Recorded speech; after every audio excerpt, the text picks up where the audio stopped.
Hola mis queridos amigos, nuevamente con ustedes su doctor Tigre, el que ronca en esta negra noche neoliberal latinoamericana, sudamericana, ecuatoriana, que continúa siendo negra, pero en este momento se están produciendo eventos trascendentes como que ya a Donald Trump le quedan apenas menos de 70 días, algo más,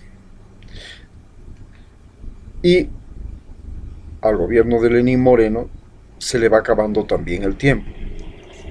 Ya han pasado 2 meses, recordemos que el 24 de mayo cumplía ya 3 años, a junio, a julio y agosto. Han pasado 3 meses y ya le quedan solamente 9 meses de gobierno. Estamos en un periodo electoral y, al igual que en Estados Unidos, este periodo electoral nos sirve para, tanto en Estados Unidos como en Ecuador, y al igual que en Bolivia, que también vive un periodo electoral, todo el pueblo tenga la opción de refrescar la memoria y analizar los eventos que se están sucediendo. Por ejemplo, si tenemos que analizar lo que está sucediendo en Estados Unidos, podríamos sinceramente decir que la pandemia está matando a Trump. Y no solamente la pandemia, también el racismo, pero la pandemia esencialmente le está matando a Trump. Recordemos que Trump es un multimillonario que llega a ser presidente a través de una campaña en la que nadie sabe cuánto dinero se gastó, que utilizó a Manafort, utilizó la ayuda rusa. Se dice que los rusos intervinieron en las elecciones, utilizó la ayuda de que le dio Wikileaks, y todo esto le sirvió para que en el momento más oportuno Julian Assange pudiera publicar ciertas informaciones de Hillary Clinton que desmoronaron a esta candidata y prácticamente perdió las elecciones faltando pocos días, cuando ya tenía ganada. Y vale señalar que por el número de votos Hillary Clinton ganó a Donald Trump. El problema fue que tienen un sistema medio extraño que ya me parece a mí caduco, en el que los representantes, sean republicanos o demócratas, después pueden pasarse y dejar de ser republicanos o dejar de ser demócratas, traicionando el voto popular que les llevó a las urnas a ganar. Así, con este concepto, llega al poder Donald Trump, pero una vez en el poder, con un principio fundamental, con algunas cosas básicas, como que iba a construir el muro de Trump y que lo haría pagar a los mexicanos. Primera noción racista.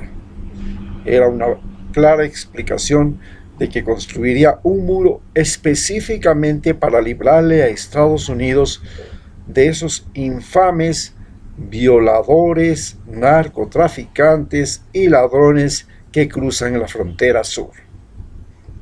Usted y yo. En segundo lugar, se le ocurrió que también haría que América fuera lo primero. Y este concepto de American First, teníamos que separar qué América era primero. ¿La América indígena? No. ¿La América afro? Tampoco. ¿La América latina? Tampoco. ¿Cuál? La América blanca. Entonces, la American First era la América blanca, y justamente en esos estados donde los blancos son el terror y son el poder, pero que estaban en la desocupación, que se llaman los estados centrales de los Estados Unidos, donde llegaron los cowboys a matar a todos los indios y a apropiarse de todas sus tierras, en esos estados él ganó las elecciones y a ellos les devolvió la explotación petrolera y obligó también a la explotación y producción de el acero. Estados Unidos no era un exportador de petróleo. En ese lugar descubrieron petróleo de esquisto, se llama, entre las rocas, y utilizando el agua y ciertos químicos comenzaron a producir más petróleo que ningún país del mundo en la historia. 15 millones diarios de petróleo. más que el segundo mayor productor del mundo, que es Rusia, que apenas puede producir entre 9 y 10 millones de barriles diarios, y Arabia Saudita, que también produce entre 8 y 9 millones de barriles diarios. Estados Unidos ya no necesitaba prácticamente importar. Sin embargo, Estados Unidos consume 22 millones de barriles diarios de petróleo. Entonces, 8 millones tenía que seguir importando de otros países. Pero, de todas maneras, ganó autosuficiencia energética. Y eso fue el comienzo de una gran época para Donald Trump, que incrementó el número de empleos,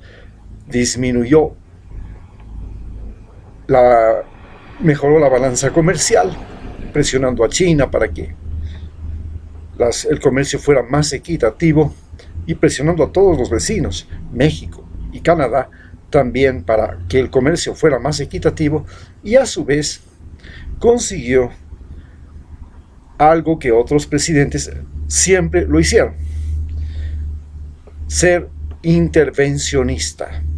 ¿Qué es esto? Recordemos que en la época de Obama fue un intervencionista. A pesar de ser un afro-norteamericano, se dejó llevar por lo que se llama el Estado profundo. El Estado profundo de los Estados Unidos comprende lo que es el Pentágono, la CIA, la DEA, los órganos de inteligencia, que son los que gobiernan Estados Unidos.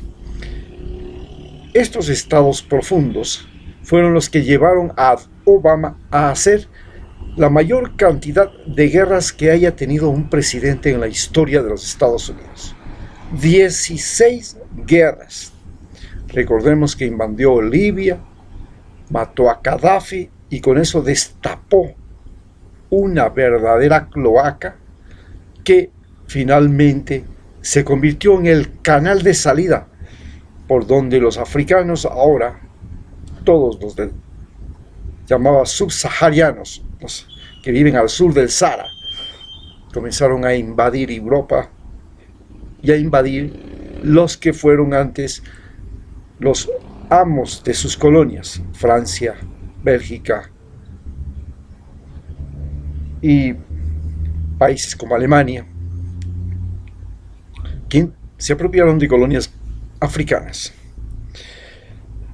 No solamente esa guerra, también estuvo en la de Afganistán, continuó la guerra de Irak, se metió en la guerra del Chad, se metió en otras guerras, y fue una interminable sucesión de intervencionismos militares. Inclusive es el que empieza el gran problema con Venezuela al declarar a Venezuela un país de alta peligrosidad para los intereses de Estados Unidos. Con esa justificación, Donald Trump hizo lo peor que ha podido hacer un presidente norteamericano en América Latina: bloquear a un país y producir hambruna, ola migratoria, desesperación, y lo peor, ese fenómeno sucede justamente cuando hay la pandemia. Esto es lo que ha llevado a Donald Trump a tropezarse y caer bruscamente cuando llega la pandemia, y su capacidad de decisión está obnubilada porque no tiene percepción racional de los hechos, sino que tiene una percepción emocional, intuitiva e imaginativa. Pero la ciencia para él no merecía su atención. Lo que le decían y le recomendaban los hombres que sabían lo que significaba una enfermedad como esta, un coronavirus, no era para él algo entendible, y finalmente produjo lo que está produciendo: más de 5 millones de infectados, 170,000 muertos, la mayor cantidad de muertos que haya tenido Estados Unidos después de todas las guerras que ha tenido fuera de su país. La guerra civil fue la única guerra donde tuvo más muertos que en esta situación. Tuvo 700,000 muertos en la guerra civil norteamericana. Es así como vemos que se derrumba Donald Trump. Se derrumba por negligencia, por vanidad. Pero, ¿cómo el COVID derrumba, por ejemplo, a Moreno, Lenín Moreno? Lenín Moreno, el presidente nuestro ecuatoriano, también es derrumbado y prácticamente está siendo matado, está siendo muerto por la pandemia. Es interesante que la pandemia no solamente ha matado a personas, ha matado gobernantes. Y entre los gobernantes que está matando en este momento, uno de los más importantes es Lenín Moreno, porque es el presidente de un país donde la población en su mayoría es mestiza. Por supuesto, también hay indígenas, también hay negros, hay mulatos, pero los mestizos son la mayor parte de la población, hay blancos. ¿Qué es lo que realmente diferencia a Lenín Moreno de Donald Trump? Primero, Donald Trump es un hombre rico. Segundo, es blanco, habla inglés, es evangélico, de origen alemán. El otro es de origen amazónico, serrano, semi-analfabeto, es mestizo, es de mi mismo apellido, moreno. Pero lo más grave de todo es que es un traidor. Donald Trump no es traidor. Fue un individuo coherente. Lo que decía y pensaba era lo mismo que hacía. Lenín Moreno es un individuo incoherente. Lo que dice y lo que piensa es muy diferente a lo que hace.